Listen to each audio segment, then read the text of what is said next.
30 ఏళ్ల వయసులో ఉన్నప్పుడు ఈ విభూది పెట్టి బతికిచ్చారు. బతికించారు. ఇంక అక్కడి నుంచి ఆధ్యాత్మికంగా మార్పు. మార్పు వచ్చింది. ఉమ్. ఆ విభూతి పెట్టడంతో వచ్చింది మార్పు. ఆ తర్వాత వారితో ఎలా ఉండేది సాన్నిధ్యం? ఎవరితోటి? వారి గురువుగారితో. వారి గురువుగారితో సాన్నిధ్యం ఏముంది? ఆయన ఉచ్ఛ్వాస నిశ్వాస, గాలి పీల్చేటప్పుడు గురువుగారే, గాలి వదిలేటప్పుడు గురువుగారే. ఎన్నిసార్లు పీలుస్తారో నాకు తెలియదు, అన్నిసార్లు గురువుగారే అంటుంటాడు. ఇంకంతకు మించింది నేను ఎక్కడా చూడలా. ఆ మహానుభావుడు మనము ప్రేయర్ చేసేటప్పుడు, పూజ చేసేటప్పుడు ఆ 20 నిమిషాలు, అరగంటో గంటో మనం ఆధ్యాత్మిక స్థితిలో ఉంటాం, ఆ ధ్యాసలో ఉంటాం. ఈ మహానుభావుడు 24 గంటలు ఆ ధ్యాసలోనే ఉంటాడు. స్నానం చేసేటప్పుడు అదే, అన్నం తినేటప్పుడు అదే, నిద్రపోయేటప్పుడు అదే. నిద్రపోతూ ఉంటాడనుకో. నేను ప్రత్యక్షంగా స్వ అనుభవం ఏమిటంటే, ఆయన పక్కనే పడుకునేవాడిని. ఎక్కడైనా ఆయన మంచం మీద పడుకుంటే పక్కన పడుకునేవాడిని. అయితే ఓం ఆ ఓంకారం వినపడేది. ఒక్కోసారి గాయత్రి వినపడుతుంది సుస్పష్టంగా. ఓం భూర్భువస్సువః ఓం తత్సవితుర్వరేణ్యం భర్గో దేవస్య ధీమహి ధియో యో నః ప్రచోదయాత్. స్పష్టంగా వినపడేది. ఓ రోజు ఎప్పుడూ ఆయన ప్రక్కనే పడుకుంటాం. కారంబూళ్ళలో ఒక అతను బ్యాంక్ ఎంప్లాయీ అనారోగ్యంతో ఉండి, ఎండాకాలం తట్టుకోలేని, ఏమంటారు అది, ఆ రోగం ఏదో ఆస్మా. అయితే అతన్ని బ్రతికించాలని మా బావగారు శివానందం గారు ఉంటారు, ఆయనే, నేను ఆయన అక్కడికి తీసుకెళ్తే, ఈ జబ్బు ఉన్నవాళ్ళు ఆవకాయ తినకూడదట, పంచదార తగలకూడదు, నిమ్మకాయ తగలకూడదు. అవి తగిలిన రోజు ఇంతే. ఈయనని తీసుకెళ్ళాము ఆయన కాడికి తగ్గటానికి. తీసుకెళ్తే వచ్చాడు. బ్యాంక్ ఎంప్లాయీ అతను.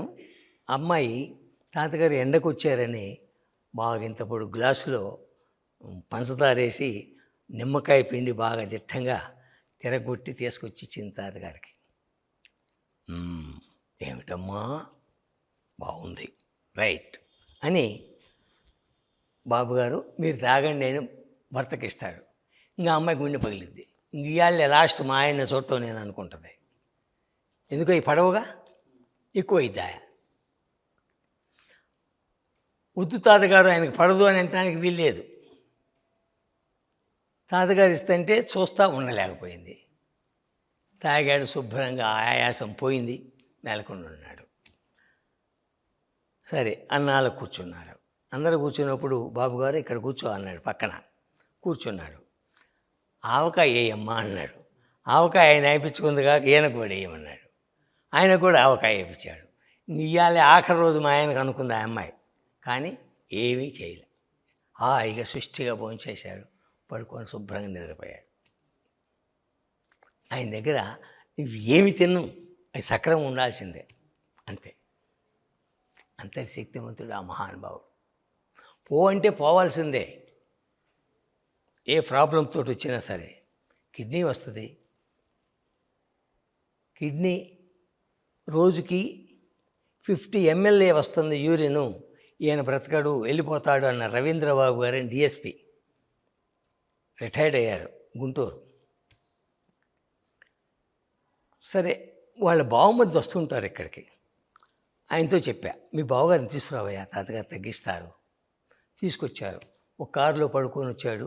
ఇక్కడికి రాగానే ఇద్దరు చెరువు పక్కన వేసుకొని తీసుకొని వచ్చారు. కూర్చొని కూడా కూర్చోలేని స్టేజి. కూర్చోవద్దులేని అన్నాను. వచ్చాడు, కూర్చున్నారు. నేను విభూతి తీసుకుపోయి ఆ కిడ్నీ కార్డు, తాతగారు మీరే బ్రతికించండి అని చెప్పి ఆ కిడ్నీల కార్డు రాశా, బొట్టు పెట్టా, ప్రసాదం తాతగారి పంచదార ప్రసాదం పెట్టా. రైట్ పోయిరండి, కొంచెం 2 విభూతి పొట్లాలు ఇచ్చి రాస్తా ఉన్నమ్మా అన్న. శుభ్రంగా తగ్గిపోయింది, ఇప్పుడు హాయిగా ఉన్నాడు. అప్పుడే కాదు, ఇప్పుడు కూడా ఆయన అదే వైద్యం చేస్తూ ఉన్నాడు. తాతగారు ఇక్కడ రాయండి, తను బతికించండి అని చెప్పడం వరకే మన పని.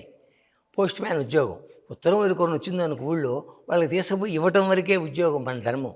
ఎవరైనా నాకు బాగలేదని వరల్డ్ వైడ్గా వస్తూ ఉంటాయి ఫోన్లు, ఆ ఫోన్ ఆయనతో చెప్పడం, వాళ్ళని బ్రతికేయమని చెప్పడమే తప్ప మనది ఏమి లేదు పాత్ర.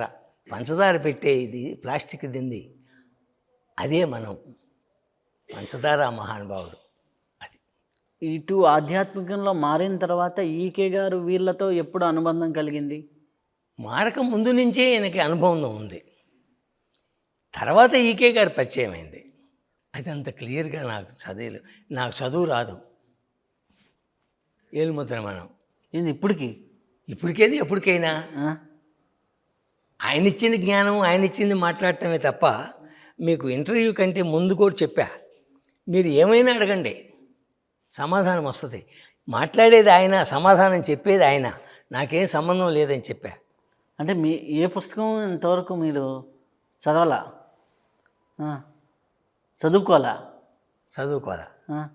చదువుకోలేదంటే ఏదో కొద్దిగా చదువుతా, అది కూడా ఆయన ఇచ్చిందే. అంతే తప్ప నాకు వచ్చు అనేది ఏమి ఉండదు, అంతా ఆయన ఇచ్చిందే. తాతగారు మళ్ళీ ఈ సివివి గారి ప్రేయర్స్ చేయడం, వారి గురువు గారి దగ్గర నుంచి విభూతి పెట్టడం, ఇవి నేర్చుకున్న తర్వాత ఇవి ఎక్కడి నుంచి యాడ్ చేయడం జరిగింది. ఇప్పుడు ఇక్కడ సివివి గారి ప్రేయర్స్, ఈకే గారి సబ్జెక్టు ఇదంతా కూడా చొప్పించడం జరిగింది కదా, అది ఎక్కడి నుంచి ఇది అటాచ్ అయ్యి రావటం జరిగింది? సివివి గారు రాసిన ఒక గ్రంథంలో ఫలానా టైంలో ఫలానా రోజున ఒక వ్యక్తిలోకి నేను ప్రవేశిస్తానని ఎక్కడో రాశాట. అది కొందరికే తెలుసు. అది ఎప్పుడు ఏ రోజంటే గుంటూరులో సమ్మేళనం జరిగింది, ఆ గుంటూరులో వస్తాను అని చెప్పి రాశారు. ఈకే గారు, ఎక్రాల కృష్ణమాచార్యులు వారు ఆ గుంటూరులో సమ్మేళనానికి పోయారు. అయితే దీనికి మాస్టర్ సివివి యోగంలో ఉన్న వాళ్ళకే ఆ మీటింగ్కి పోవటానికి అర్హత. ఈయనకేం పిలుపు లేదు ఎక్రాల కృష్ణమాచార్యుల వారికి. అయితే ఈయన శిష్యులు ముగ్గురిని తీసుకొని ఈయన కూడా వెళ్ళాడు.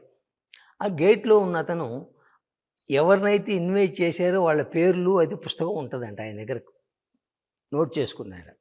మీ పేరు అడిగాడు, కృష్ణమాచార్య అన్నాడు. కృష్ణమాచార్య అనే అతను కూడా ఉన్నారు వచ్చే వాళ్ళల్లో. ఈయన ఆ పేరు చక్రంగా టిక్కు పెట్టాడు, పొమ్మన్నాడు. వెనకాల ఉన్న వాళ్ళలో ఒకళ్ళకి పర్మిషన్ అన్నాడు. ఆ ఒకళ్ళు పుణ్యశాస్త్రి గారు పోయారు, పోయి కూర్చున్నారు. ఆ కూర్చున్న తర్వాత ఈయనకు అర్థమైపోయింది, ఆయన దిగి ఆయనలోకి వచ్చినట్టుగా, మాస్టర్ సివివి గారే ఈయనలో ప్రవేశించినట్టుగా కృష్ణమాచార్యుల వారికి అర్థమైంది. పున్నయ్య, మనం వచ్చిన పయనమే అయిపోయింది, ఇంక వెళ్దాం రాబోయే అని చెప్పి లేచి వచ్చారు.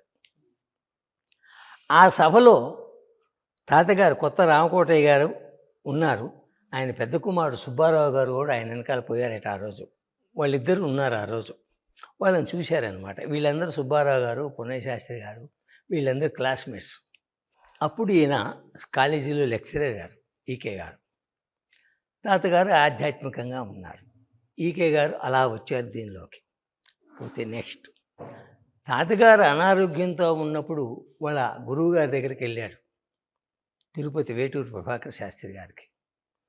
ఆయన అప్పటి రోజుల్లో స్వతంత్రం రాలేదు కాబట్టి, స్వతంత్ర పోరాటం జరుగుతూ ఉన్న రోజుల్లో గాంధీ గారు ప్రతిదానికి సత్యాగ్రహం చేసేవాడు. ఈ సత్యాగ్రహం చేసేటప్పుడు ఎన్ని రోజులు ఉంటారో తెలియదు. అన్ని రోజులు మరి ఏమీ ఉండదు. ఇప్పుడు రోజులు కాదు, అప్పుడు రోజులు నిష్ఠగా ఉండేవాళ్ళు వాళ్ళు. ఆ మహానుభావులు ఆ విధంగా ఎన్ని రోజులైతే ఎట్లా ఉన్నారో మనకు తెలిసేది కాదు. ఇప్పుడు ఇలాంటి శాస్త్రి గారు లాంటి మహానుభావులు, ప్రేయర్కి వచ్చే వాళ్ళందరూ ఇట్లా ఏలు పెడితే అందేటట్టు తినరాండిరా అనేవాడట. ప్రేయర్ అయిపోగానే అందరికి తహలాడుతూ ఉంటుందంట ఆకలి. అంత ఆకలితోటి ఇక ప్రేయర్ అయిపోగానే వెళ్ళిపోయి మళ్ళీ తినేవాళ్ళు. అంటే ఈ ఆహారం, తీసుకున్న ఆహారం మొత్తం ఫుడ్గా చేసి వాళ్ళకి సప్లై చేసేవారు శాస్త్రి గారు. అలాంటి మహానుభావులు ఆ రోజులలో ఉన్నారు కాబట్టి వాళ్ళు అన్ని రోజులు సత్యాగ్రహం చేసేవాళ్ళు. ఫుడ్డుని గుడ్డుగా మార్చేవాళ్ళు. అది అనుభవపూర్వకంగా తాతగారు చెప్పారు. ఇక్కడ కూడా ప్రయోగం అయినా ఎట్లుంటుందో చూద్దామని నేను కూడా ఫుడ్ గుడ్డుగా ఎట్లా మారుతుంది అని ఇక్కడ చూశా. ఒక మురళీ గారని విశాఖపట్నం, వాళ్ళ బ్రదర్ హైదరాబాద్ నుంచి వచ్చి గంగాధరు, మా అన్నయ్య వస్తున్నాడండి, ఇద్దరం ఇక్కడ నిద్ర చేద్దాం అనుకున్నాం అన్నాడు. ఓకే అన్న. ఫోన్ చేస్తే రాలేదేమయ్యా అంటే మా అన్నయ్యకి మోషన్స్ అంటండి రాలేకపోయాడని అన్నారు. సరే మోషన్స్ తగ్గిద్దాం తాతగారికి చెబుదామని చెప్తే పొద్దున్నే 6 గంటల ప్రేయర్లో చెప్పాము. ఎట్లుందో అడగవయ్యా అని చెప్పి మళ్ళీ 7 ఏమో ఫోన్ చేయమంటే చేశాడు. మా అన్నయ్యకి మోషన్స్ తగ్గిపోయినాయి అంటండి, కానీ నీరసంగా ఉందంట, పడుకొని ఉన్నాడండి అని. నీరసం కూడా తగ్గిద్దామయ్యా తాతగారికి చెబుదాము అని తాతగారు ఆ మురళీ గారికి వైజాగ్లో నీరసంగా ఉందంట, తగ్గించండి అని చెప్పి అడగటం. అప్పుడే 11 గంటలకి వీళ్ళందరూ భోజనాలు ఏదో తినడానికి రెడీ అయితే ఒక ఆయన నీరసంతో ఉన్నాడు, ఆకలితోటి మోషన్స్ అయ్యి నీరసంగా పడుకొని ఉన్నాడు. మీరు తినే ఫుడ్ గుడ్డుగా మార్చి ఆయనకి శక్తిని ప్రసాదించాలని అనుకోండి, అందరు తినండి అని చెప్తే అందరూ అదే విధంగా తిన్నారు. తర్వాత 12 గంటలు ప్రేయర్ అయిపోగానే ఫోన్ చేయవా మీ అన్నయ్యకి ఎట్లుందో అంటే మళ్ళీ ఫోన్ చేశాడు. ఎట్లా ఉంది అన్నయ్య అంటే నేను జగదాంబ సెంటర్లో ఉన్నాను అన్నాడు. జగదాంబ సెంటర్లో ఏంది, నువ్వు ఇందాక నీరసం వచ్చి పడుకున్నావు, నీరసం తగ్గిపోయింది నాకు, ఇప్పుడు పని మీద వచ్చినాను, జగదాంబ సెంటర్లో ఉన్నాను అన్నాడు. అది అనుభవపూర్వకంగా అర్థమైంది. అంతకుముందు నాకు కూడా తాతగారు ఒకే గంటలో 4 ఇళ్లల్లో టిఫిన్ పెట్టించాడు. నేను తినలేని నడవలేని స్టేజీకి వచ్చి బస్సు ఎక్కే ఇంటికి పోతుంటే కరెక్ట్గా అరగంటలో అంతా అయిపోయింది. ఇది ఏం తినాలన్నా కరకర ఆకలి, ఏం దొరికినా తిందామని. అది స్వయంగా నేను అనుభవించాను.